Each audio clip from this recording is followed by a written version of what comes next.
వ్యవసాయంలో రసాయన ఎరువుల పాత్ర అంతకంతకు పెరుగుతోంది. ఇది ఎంతలా అంటే అధిక దిగుబడుల కోసం అవసరమున్న దానికంటే ఎక్కువగా రసాయన ఎరువులను రైతులు వినియోగిస్తున్నారు. వీటి వల్ల పంటను కోల్పోయిన రైతు సాగులో నష్టాలు చవిచూస్తున్నాడు. రసాయనాల వాడకం తగ్గించాలంటే సేద్య భూముల ఆరోగ్యం బాగుపడాలి. అందుకే నేలలో పోషకాల వినియోగ సామర్థ్యాన్ని పెంచేందుకు ఏపీ ప్రభుత్వం జీవన ఎరువుల వినియోగాన్ని ప్రోత్సహిస్తోంది. ఈ నేపథ్యంలో మామిడి పంట సాగులో బయో ఫర్టిలైజర్ల వినియోగంపై కృష్ణా జిల్లా రైతుల్లో అవగాహన కల్పిస్తున్నారు ఉద్యాన శాఖ అధికారులు. ఆ వివరాలు మీకోసం.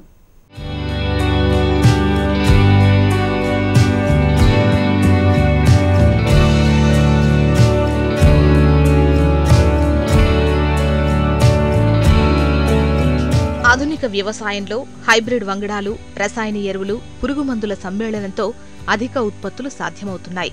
ఇంతవరకు బాగానే ఉంది. కానీ దీని ప్రభావం మనకు తెలియకుండానే భూమిలో ఉన్న జీవరాశులపై అధికంగా చూపుతోంది. భూమిలో సహజ గుణాలు, నేల ఆరోగ్య పరిస్థితి నానాటికి క్షీణిస్తోంది. ఇవే పరిణామాలు కొనసాగితే పంటల ఫలసాయం, దిగుబడి, రోగనిరోధక శక్తి తగ్గి వ్యవసాయం ఖర్చు మరింత పెరిగే అవకాశముంది. అందుకే ఈ పరిణామాలను సమర్థవంతంగా ఎదుర్కోవడానికి, అధిక దిగుబడులను సాధించడానికి సమన్వయ, సమగ్ర భూసార సంరక్షణ పద్ధతి ఎంతో అవసరమని ఏపీ ప్రభుత్వం గుర్తించింది. దీనిలో భాగంగానే జీవన ఎరువులు, జీవ క్రిమిసంహారకాల వాడకం ఎంతగానో ప్రాముఖ్యత సంతరించుకున్నాయి. అందుకే జీవన ఎరువులను వినియోగిస్తూ మామిడి పూత, పిందె సమయంలో తీసుకోవాల్సిన జాగ్రత్తలపై కృష్ణా జిల్లా ఉద్యాన శాఖ అధికారులు నూజివీడులో రైతులకు అవగాహన సదస్సును నిర్వహించారు. ఈ సదస్సుకు రైతుల నుంచి మంచి స్పందన లభిస్తోంది.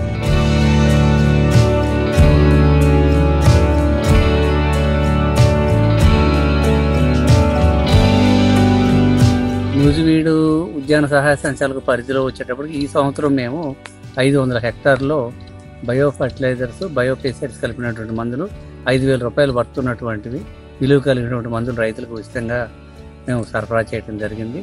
దానిలో ప్రధానంగా ఏంటంటే బవేరియా ఒకటి ఇవ్వటం జరిగింది, సూడోమోనాస్ ఒకటి, వీటితో పాటుగా blue sticky traps, yellow sticky traps, తర్వాత పొంగామియా కేక్ ఒకటి ఇవ్వటం జరిగింది, వేప నూనె ఒకటి ఇవ్వటం జరిగింది, హ్యూమస్ ఒకటి మరలా వాటితో కలిపి ఇవ్వటం జరిగింది. ప్రధానంగా ఏంటంటే ఈ రైతుల్లో కూడా క్షేత్రస్థాయిలో మా ఎంపీఓస్ ఆల్రెడీ మేము ట్రైనింగ్ ఇవ్వటం జరిగింది.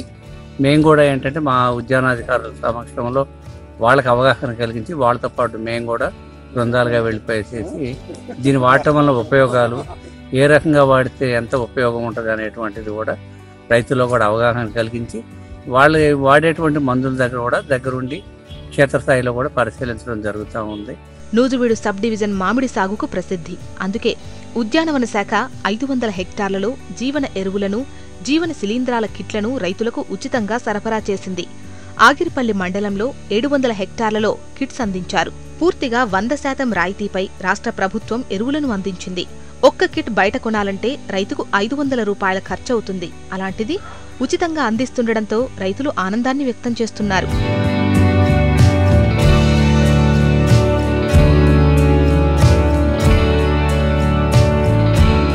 ప్రతి సంవత్సరం కెమికల్స్ మందులు కొడతా ఉండేవాళ్ళం అండి. ఈ సంవత్సరం ఉద్యాన శాఖ నుంచి ఈ బయో మందులు, యాప్ నూనె, కానక సోపు, యాప్ నూనె ఇవన్నీ ఇచ్చారండి. అవన్నీ ఈ సంవత్సరం స్ప్రేయింగ్ చేస్తే తోటలు కొంచెం తోటలకు 5 స్ప్రేయింగ్ చేస్తున్నామండి. అది కొంచెం పర్వాలేదు అనిపించిందండి. మేము బవేరియా ఉద్యాన శాఖ నుంచి మాట్లాడుతున్నాం. బవేరియా, సుడోమాన్ ఈ 2 మందులు వాడాం. మాకు కొంచెం రిజల్ట్ పర్వాలేదు, బాగా. కేవలం ఎరువులను అందించడమే కాదు, వాటిని రైతులు ఎలా వినియోగిస్తున్నారో వచ్చిన ఫలితాన్ని చూసేందుకు ఉద్యాన శాఖ అధికారులు క్షేత్రస్థాయిలో పర్యటనలు, అవగాహన కార్యక్రమాలను నిర్వహిస్తున్నారు. మామిడి తోటలో పూత, పిందెకట్టు, తామర పువ్వులు ఆకర్షించేందుకు పెట్టిన ప్యాడ్లను ఉద్యానవన శాఖ అధికారులు పరిశీలించారు. మందులు పిచికారీ విధానాన్ని కూడా దగ్గరుండి మరీ పరిశీలించారు. అంటే మనం మందులు ఇచ్చాం కదా అని వదిలేయకుండా వాళ్ళ క్షేత్రస్థాయిలో వాళ్ళ ఉద్దేశాలు ఏంటని చెప్పి మేము కూడా కనుక్కోవడం జరిగింది. వాళ్ళలో కూడా మంచి స్పందన కనపడింది. వారు చెప్పే మాటల్లో ఏంటంటే గతంలో మేము రసాయనిక పురుగు మందులు విపరీతంగా వాడేవాళ్ళం సార్, పంట నష్టపోయాము, మొక్కలు పాడైపోయినాయి అని చెప్పేటువంటి ఒక పరిస్థితి మేమైతే కనిపెట్టాము. అయితే ఇప్పుడు వాడిన తర్వాత ఏంటి మీ పరిస్థితి అని చెప్పుకోవడం అడిగినప్పుడు ఈ రసాయనిక పురుగుల మందుల కంటే కూడా బయోపెస్టిసైడ్స్ వాడటం వల్ల మంచి రిజల్ట్స్ కనపడుతున్నాయి, ఇవే మేము ఫ్యూచర్లో కూడా కంటిన్యూ చేస్తామనేటువంటి ఉద్దేశాన్ని వాళ్ళు వ్యక్తం చేశారు.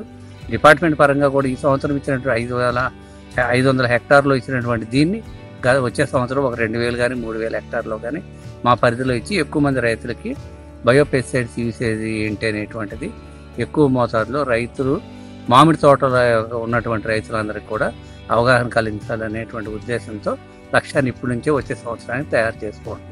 మామిడి సాగులో గతంలో పురుగు మందులు ఎక్కువగా పిచికారీ చేసేవారమని, వాటి కోసం వేలాది రూపాయలు వెచ్చించేవారమని రైతులు తెలిపారు. రాష్ట్ర ప్రభుత్వం ఈ ఏడాది ఉద్యానవన శాఖ ద్వారా 100% రాయితీపై జీవన ఎరువులు పంపిణీ చేయడంతో సాగు ఖర్చులు తగ్గాయని అంటున్నారు. ఇదివరకు మామూలుగా ఆ మందులు కొట్టేవాళ్ళం, దానివల్ల ఇప్పుడు ఈ బయో మందులు తెచ్చి కొడుతున్నాము. దీనివల్ల తోటలు చాలా బాగున్నాయి. ఉద్యానవన శాఖ నుంచి 100% రాయితీ మీద మందులు ఇచ్చారు. అవి కొట్టడం వలన చాలా బాగుంది. 7 రైతుల నుంచి మంచి స్పందన రావడంతో వచ్చే ఏడాది 2000 నుంచి 3000 హెక్టార్లకు జీవన ఎరువుల వినియోగాన్ని విస్తరించే ప్రయత్నాలు చేస్తోంది ఉద్యానవన శాఖ.